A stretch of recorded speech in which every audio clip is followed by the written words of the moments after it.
முட்டைக்கோஸ் போண்டா செய்யறதுக்கு 1/4 கிலோ கடலை மாவு, 50 கிராம் அரிசி மாவு, இது ரெண்டையும் சேர்த்து நல்லா மிக்ஸ் பண்ணிக்கலாம். தேவையான அளவுக்கு உப்பு, 1 டீஸ்பூன் அளவுக்கு வெறும் மிளகாய் தூள், இது சேர்த்து தண்ணி சேர்க்காமல் ஃபஸ்ட் நல்லா மிக்ஸ் பண்ணி விட்டுடலாம். மிக்ஸ் பண்ணி விட்ட பிறகு நான் கோஸ் வந்து இது 1/4 கிலோ கம்மியாக தான் இருக்கும். இந்த கோஸை நான் சிப்ஸு சீவிர கட்டையில் துருவி வச்சுருக்கேன். கூடவே ஒரு கைப்பிடி அளவுக்கு புதினா, 3 பச்சை மிளகா பொடியாக கட் பண்ணி வச்சுருக்கேன், 3 வெங்காயம் நீல வாக்கில் கட் பண்ணி இதை சேர்த்து தண்ணி கொஞ்சமாக சேர்த்து பிசைஞ்சிக்கலாம். ஒரு 15 பல்ட்ட பூண்டு தட்டி சேர்த்துக்கலாம். இதெல்லாம் பிசைஞ்சு வச்சிடலாம். ரொம்ப ஹார்டாகவோ இல்லை தண்ணியாக பிசையக்கூடாது. இந்த மாதிரி பதத்தில் இருக்கணும். நம்ம இந்த போண்டா போடும்போது இப்படி கையால் எடுத்து ரொம்ப அழுத்தக்கூடாது.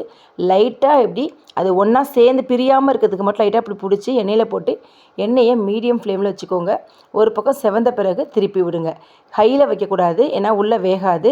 மீடியம் ஃப்ளேமில் வச்சு 2 பக்கம் நல்லா கோல்டன் கலரான பிறகு எடுத்தாக்கா நம்மளுடைய முட்டைக்கோஸ் போண்டா ரெடி. இது ரொம்ப எண்ணெயும் குடிக்காது, டேஸ்ட்டும் சூப்பராக இருக்கும். செஞ்சு பார்த்து சொல்லுங்கள்.